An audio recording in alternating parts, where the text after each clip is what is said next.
31 नं सिडली बियाबनि एमएलए जयन्त बसुमतारीजों इलेक्शनाव जेननाय उदां बिजाथि जिसया चन्द्रमालि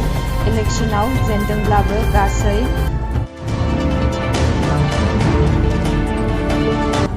10थासो गामियाव गोरिब नखरफोरनो दिनै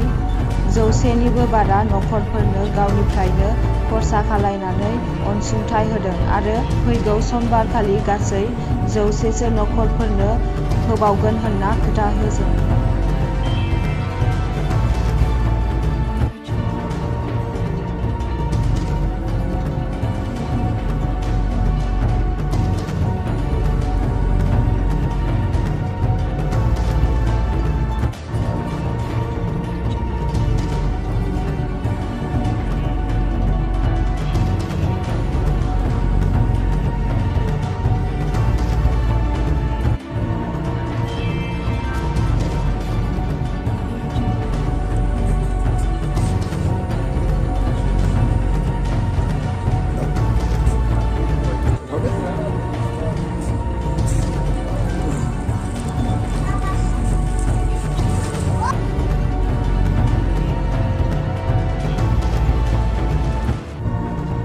गिबियाव आङो बे बड'लेण्ड बुब्लि जिखुनु हक बेसेबां मानि बे चेनेलनि नायगिरि नोंथांमोनखौ आं गिबियावनो हामबाय होनग्रोयो। नैथियाव आङो जि दा आं रायजो राजानि थाखाय जि आं प्लास्टिक राननानै होदों बियो माखासे उसुबिदायाव गोग्लैनाय मानसिफोर दङ।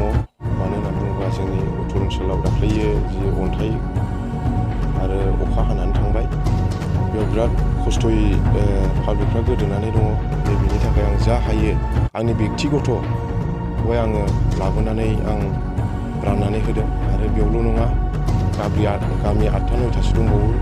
200 घरनि गोजौआव एबा बे माबाखौ आं होनो आवगायदों। मानो होनना बुङोब्ला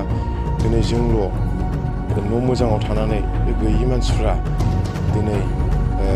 दुखु खस्थ'जों सहायनायखौ आं माब्लाबाबो नायनानै थानो हाया। बेनि थाखायनो आं बेखौहाय जा हायो आंनि बेक्तिगत आं माबाखौ आं दिनै बेखौ होदों। जिखुनु हक आङो बिदिनो हानायखिनिखौ आङो बे बोसोरावल' नङा फैगोन बोसोर नेक्स्ट बोसोर जेब्लायखि आङो आंनि बेसेबां मानि आं सहाय खालामनो हायो बेसेबां आं सहाय खालामबाय थागोन आरो खुनु बियो माबा मोनसे राजनितिकनि लोब्बायै नङा। बेयो जास्ट आंनि रायजो राजाखौ सेबा खालामनाय बा गैयि मानसिखौ आं सहाय खालामनाय बेवहाय आङो हेल्प खालामबाय थागोन आरो आंखौ नोंसोरो आंनि हेल्प खालामनायखौ नोंसोरो आंखौ नुबाय थागोन। आं मैयानि अखानायै आं बे थांखिखौ आं मोनायाव सानब्रबदों जेब्लानाखि आं उन्दुयो बे समाव उन्दुनाय समाव आं साननाय समाव आङो सिन्था खालामबाय जोंल' दिनै बेफोरबायदि न' मोजाङाव थानानै जोंनि गैयि मानसिफ्रा बेफोरबायदि गाज्रि अबस्थायाव थानानै दङ। बेफोरखौ जोङो नों आं जुदि गोसो दुंनानै माबा मोनसे अनसुंथाइ होआब्ला बेफोरबायदि मानसिफ्रा दिनै गोदाव सोराव जानानै थाबाय थानांगोन। बेनि थाखायनो आं बेवहाय मैयानि समाव आं साननायजों लोगोसे अखानायैनो आं थांनानै बेवहाय आं 100 खाननि गोजौआव लाना फैबाय 100 न'खरनि गोजौआव आरो दा लिस्टआ सफैगासिनो दंबावो बयबो फैदों बेयाव आं आरो लायबावगोन मथा मथि 200नि गोजौ एबाब थांगोन होननानै आं माने एसे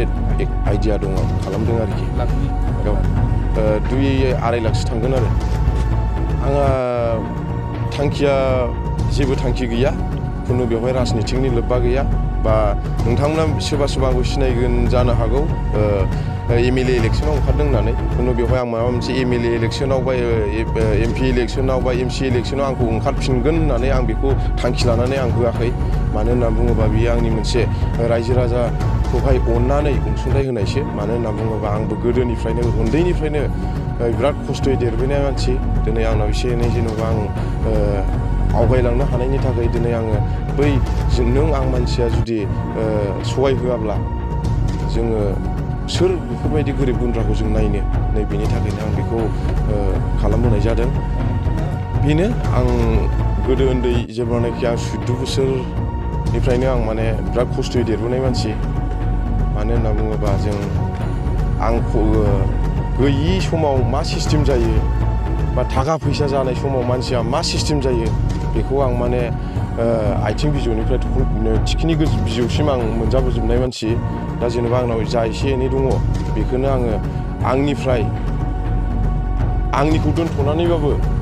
आङो मालायफोरनि थाखाय आङो सहाय खालामगोन होननानै आं बेखौ आं आवगायबोनाय जादों आरो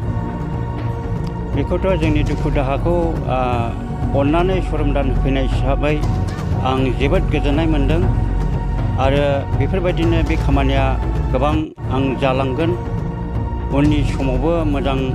जालाङोब्ला बेखौ जों बिराद गोजोननाय मोनगोन जाहाथे बेबायदिनो सान सुबिदाखौ गावजों गाव हारि हिसाबै नायलायनो हायोब्ला उन्नतिखौ जोङो मोननो हायो आरो जौगालांगोन जों आवगायलांबाय थागोन होननानै जों मिजिंथिदों दा बिनि सायाव आं जेसेया सारनिसिम आं जोबोद खावलायदों माने जोंखौ मोजाङै मोजां बे खामानियाव हेफाजाब होनायनि थाखाय जों गोरिब गुन्द्रा सुबिदा मोननायनि थाखाय बिथांनि सायाव जोबोद गोजोननाय मोन्दों जों बेखौनो लुबैदों आरो उनफ्रावबो बेफोरबायदिनो बिनि मिजिंथि जिनाखि साननाय दं हयथ' बेफोरो जाफुंलांगोन होननानै जों साननानै दङ बेफोरबायदि खामानिया जालाङोब्ला जोङो बिनि मिजिंथिया जाफुंगोन होननानै जों आसा खालामदों आरो आं बे सारनि थाखाय एसे गोजोननाय मोन्दों मानो होनबा जोंहा दुखुथिया न'खर बे दुखुथिया न'खरफोरखौ अननायनि थाखाय आङो सारखौ हाजासे हामबाय आरो हामबाय होननानै गोसो दं नोंना मा खहा जादों आंनाबो दं औ सारनिफ्राय बयबो नोंसिनि दिनै जोंनि दुखु खस्थ'खौ नुनानै नोंसोरो जोङो बेबायदि बुस्थुफोरखौ राननानै होफैदों बेनिखायनो आंनि गोसोआव जोबोद गोजोननाय मोन्दों आरो उनावबो बेबायदिनो जाय आंनि फिसानि समान बियो जोङो रानना होदों आरो बिनि थांखिफ्रा गासैबो जाफुंलांनो हायो उननि समावबो जेरै बिनि माबाया